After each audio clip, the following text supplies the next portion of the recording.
तमिलनाडु से चलकर श्री हनुमान छत्री यात्रा रामनगरी अयोध्या पहुंची। अयोध्या अखिल भारत हिंदू महासभा ने आज तमिलनाडु के प्रदेश अध्यक्ष रमेश बाबू के नेतृत्व में चेन्नई से चलकर अयोध्या पहुंची हनुमान छत्री यात्रा हनुमानगढ़ी पर संपन्न हुई। इस दौरान प्रदेश अध्यक्ष रमेश बाबू और अन्य पदाधिकारियों के नेतृत्व में अयोध्या के बिरला धर्मशाला से हनुमानगढ़ी तक भव्य छत्री यात्रा निकाली गई। हनुमानगढ़ी के गद्दीनशीन महंत प्रेमदास जी महाराज के माध्यम से छत्री भगवान हनुमान को समर्पित की गई, तो वहीं दूसरी ओर भगवान श्री रामलला के समक्ष अपने लिए गए एक नए संकल्प के साथ 108 किलो की चांदी की छत समर्पित की। वहीं छत्री यात्रा निकालने से पूर्व अयोध्या आगमन पर हिंदू महासभा जिला अयोध्या के पदाधिकारियों ने तमिलनाडु प्रदेश अध्यक्ष रमेश बाबू और उनकी 50 सदस्यीय प्रतिनिधि मंडल का फूल मालाओं से भव्य अभिनंदन किया गया। सभी पदाधिकारियों ने श्री राम जन्मभूमि पर भगवान रामलला के दर्शन किए और भगवान हनुमान को छत्री समर्पित करने के बाद चेन्नई से आए 50 सदस्यीय प्रतिनिधि मंडल कल सुबह अयोध्या से वाराणसी के लिए रवाना हो गए।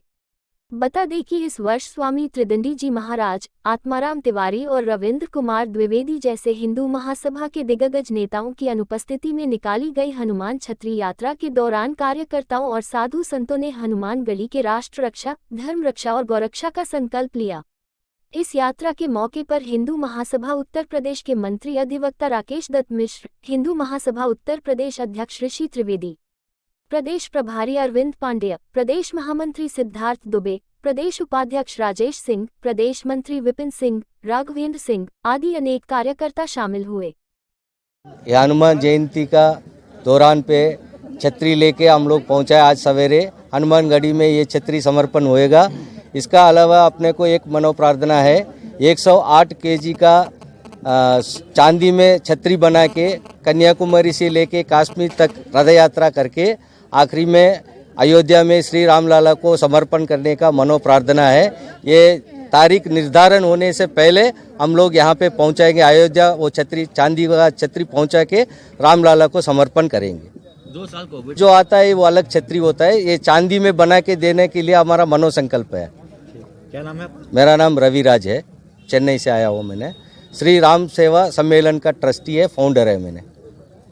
इस वर्ष भी आई है। लगभग 8-10 सालों से हर साल जो है छतरी यात्रा तमिलनाडु चेन्नई से आती है। और हमारे रमेश बाबू जो प्रदेश अध्यक्ष हैं अखिल भारत हिंदू महासभा के, उनके द्वारा जो है ये समर्पित की जाती है हनुमानगढ़ी में। और उसी क्रम में आज भी ये छतरी यात्रा आई है और ये अभी हनुमानगढ़ी में समर्पित की जाएगी। लगभग 51 लोग हैं जो कि तमिलनाडु से चल करके यहाँ आए हुए हैं। और यहाँ समर्पित करने के बाद कल ये जो लोग हैं सभी बाबा विश्वनाथ काशी जाएंगे, वहाँ दर्शन करेंगे। और इन्होंने एक नया संकल्प लिया है कि 108 किलो का चांदी का छत्र बना करके रामलला को समर्पित करेंगे। यात्रा का पर्यटन और जो है वो कन्याकुमारी से लेकर कश्मीर होते हुए अयोध्या पहुंचेगी। छतरी यात्रा कब अयोध्या पहुंचती है? ये जो आदिशेष का अवतार होता है, हनुमान जयंती के शुभ अवसर पर इन लोग समर्पित करते हैं। क्या नाम होगा? ऋषि कुमार त्रिवेदी, प्रदेश अध्यक्ष अखिल भारत हिंदू महासभा। एनटीपीसी टांडा द्वारा अयोध्या शहर के पंचशील होटल में उपभोक्ता सम्मेलन का आयोजन किया गया। आयोजन का उद्देश्य एनटीपीसी टांडा में राख द्वारा निर्मित नए उत्पादों की जानकारी देना है। आयोजन के मुख्य अतिथि के रूप में नगर आयुक्त विशाल सिंह व साथ ही जॉइंट मजिस्ट्रेट किशन कुमार सिंह भी उपस्थित रहे। इस दौरान नगर आयुक्त विशाल सिंह ने कहा कि एनटीपीसी टांडा के द्वारा निर्माण किए जा रहे प्रोडक्ट बहुत ही अच्छे हैं, इनकी गुणवत्ता और क्वालिटी भी लोगों से बहुत अलग है। विशाल सिंह ने अपने कहा कि सम्यक एवं सतत विकास में एनटीपीसी टांडा अपनी मुख्य भूमिका निभा रहा है। टांडा एनटीपीसी के परियोजना प्रमुख B0C0 पिल्लई ने बताया कि हमारा उद्देश्य राख का अधिकतम सदुपयोग करना है। इसके साथ साथ इस कार्यक्रम में टांडा के परियोजना प्रमुख B0C0 पिल्लई, महाप्रबंधक के गणगोपाध्याय, महाप्रबंधक D0 उदयन तिवारी, महाप्रबंधक अतुल गुप्ता, PL नरसिम्हा, महाप्रबंधक SN पानीग्राही, अपर महाप्रबंधक P0M0 त्रिपाठी, अपर महाप्रबंधक SK श्रोत्री एवं corporate centre S management group से भास्कर आनंद उपस्थित रहे। आयोजन में एनटीपीसी टांडा द्वारा fly ash bricks, nano concrete, interlocking tiles एवं अन्य उत्पादों के बारे में विस्तारपूर्वक बताया गया। यहाँ बनने वाले उत्पाद न केवल सम्यक विकास में अपनी भूमिका निभाते हैं अपितु निरंतर और सतत विकास में विश्वसनीय सहयोग प्रदान करते हैं। एनटीपीसी टांडा बिजली उत्पादन के साथ साथ विकास के अन्य आयामों में भी अपना सहयोग प्रदान करता है। इस अवसर पर सम्मेलन में आए लोगों के साथ वार्तालाप कर जिज्ञासा समाधान करने का भी प्रयास किया गया। एनटीपीसी टांडा के द्वारा ये जो कस्टमर मीट बुलाई गई थी, जिसमें ऐश और ऐश बेस्ड बिल्डिंग प्रोडक्ट्स जो ये बना रहे हैं उनका प्रदर्शन किया जा रहा था। बीसी पुलई साहब जो प्रोजेक्ट हेड हैं एनटीपीसी टांडा के, उनकी टीम ने यहाँ ये बहुत ही अच्छा ऑर्गेनाइजेशन करा है, पूरे व्यवस्था करी है और इसमें मुझे इन्होंने आमंत्रित किया। मैं इसके लिए धन्यवाद देना चाहूँगा। और ऐसा मुझे प्रतीत हुआ यहाँ आकर के कि बहुत सारी ऐसी चीज़ें हैं जिनका हम उपयोग कर सकते हैं अपने कंस्ट्रक्शन के वर्क में, खासकर अयोध्या विकास प्राधिकरण या नगर निगम के द्वारा कराए जा रहे बड़े निर्माण कार्यों में, जिससे जो एक सॉइल, टॉप सॉइल के लिए एक जो नुकसानदायक प्रक्रिया रेड ब्रिक की है, जिसके माध्यम से हम ऊपर की मिट्टी खोदकर ईंट बनाते हैं, उसकी आवश्यकता नहीं पड़ेगी। और जो इनके फ्लाई ऐश की बनी हुई ब्रिक्स हैं, उनकी उपलब्धता अगर सुनिश्चित हो सके और इनका दाम भी कम है, तो मुझे पूरा विश्वास है कि ये आने वाले समय में, जिसकी शुरुआत आज हम लोग यहाँ अयोध्या से कर रहे हैं, आने वाले समय में ये पूरे भारतवर्ष के लिए एक बहुत बड़ी चीज़ होगी और एक लीनियर इकोनॉमी से पूरे कंस्ट्रक्शन के सेक्टर को सर्कुलर इकोनॉमी की तरफ शिफ्ट कर सकता है, जिसका सस्टेनेबिलिटी पर असर पड़ेगा, जिसका कॉस्ट इफेक्टिवनेस पर असर पड़ेगा, जिसका प्रभाव पूरे कंस्ट्रक्शन सेक्टर पर पड़ेगा। और एक निर्माण की वजह से जो एक दुर्भावना लोगों के मन में होती है कि ये निर्माण हो रहा है तो इससे खेती खत्म हो रही है, वो भी नियंत्रित किया जा सकेगा। बिना ईंट भट्टों को चलाए, बिना भट्टों की मट्टी खुदाई करे, सभी तरह के निर्माण के मटेरियल मिलेंगे, बिना पहाड़ों को काटे कंक्रीट मिलेगा। तो ये एक ऐसी चीज़ है जो हमारे एक बहुत बड़ी योजना जो एनटीपीसी की चल रही है कि लगभग पूरे भारतवर्ष में जितने भी इनके प्लांट्स हैं एनटीपीसी के, सभी जगह पर ये फ्लाई ऐश बेस्ड जो प्रोडक्ट्स हैं उनको मैन्युफैक्चर करेंगे।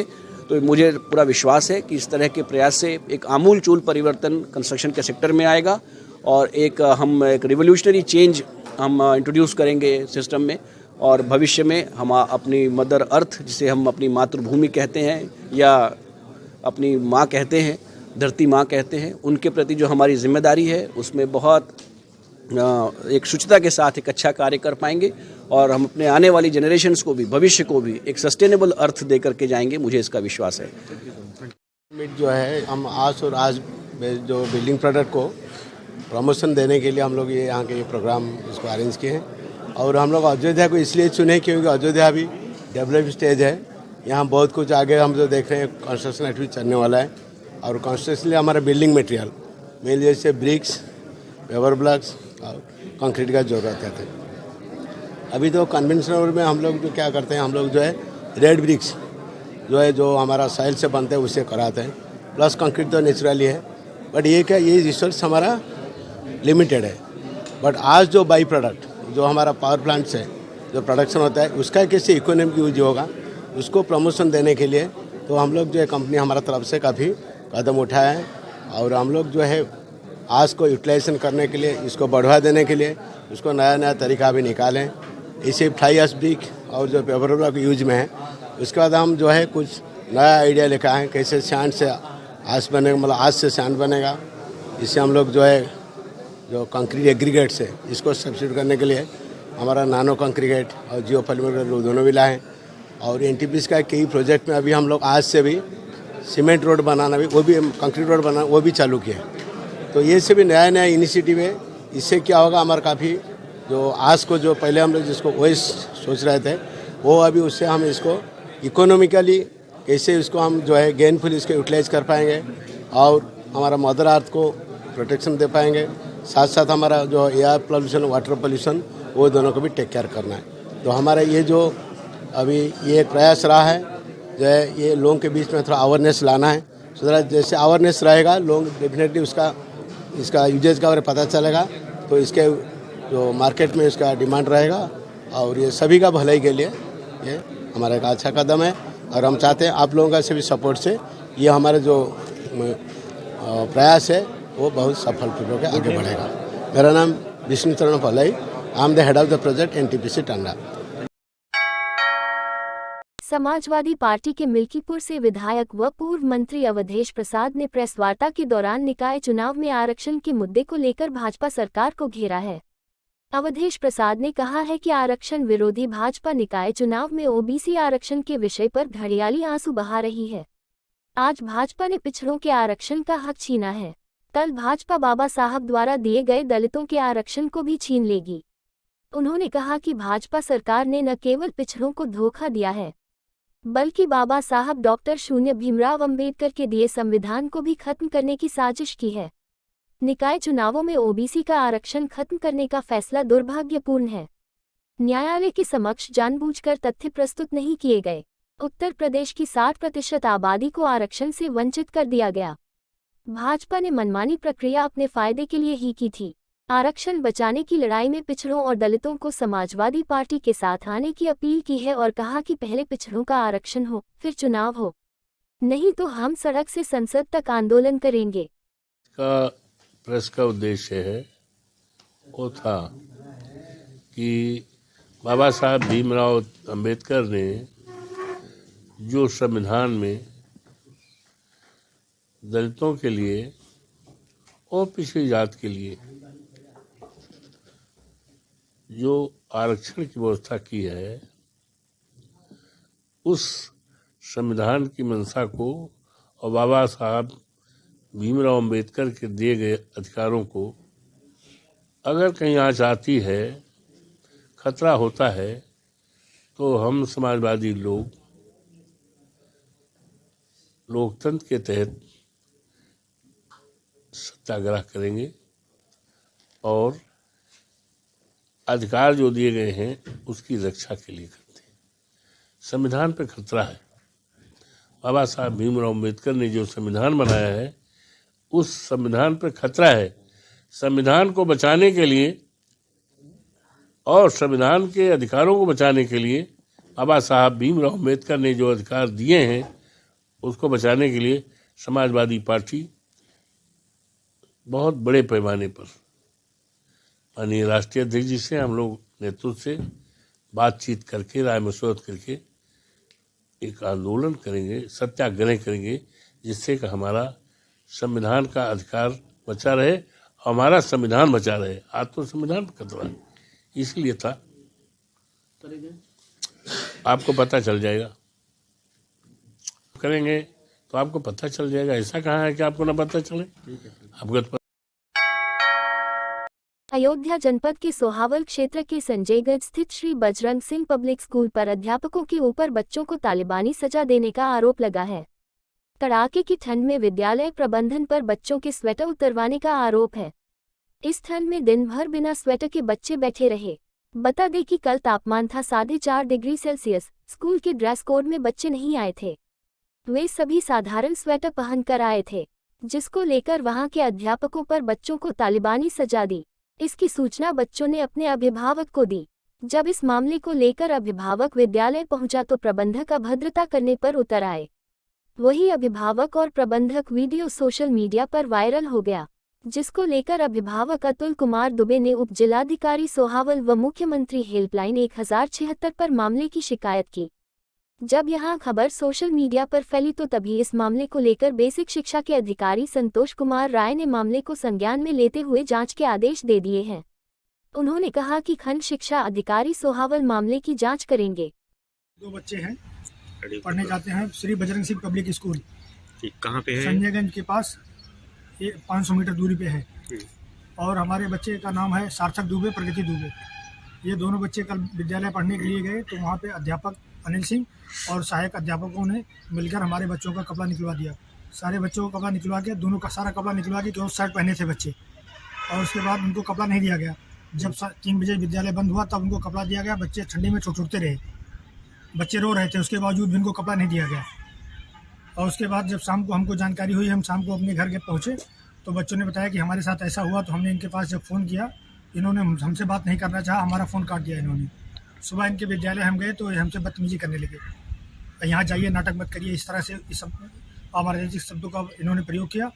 और उसके बाद इन्होंने हमारे साथ हाथापाई भी, हमारे मोबाइल भी छीने। ये कहाँ शिकायत किया आपने? इस संबंध में शिकायत कहाँ? हमने शिकायत उप जिलाधिकारी सोहावल में हमने शिकायत किया और 1076 पे से हम उस पर किया हमने शिकायत। इस पर कितने बच्चों का स्वेटर उतरवाया होगा? लगभग 25 से 30 बच्चों का स्वेटर निकलवाया गया है और हमारी कोई आपसी रंजिश की वजह से नहीं मैंने किया। 20 विद्यालय में और बच्चे हैं, 25 से 30 बच्चों का स्वेटर निकलवाया गया था।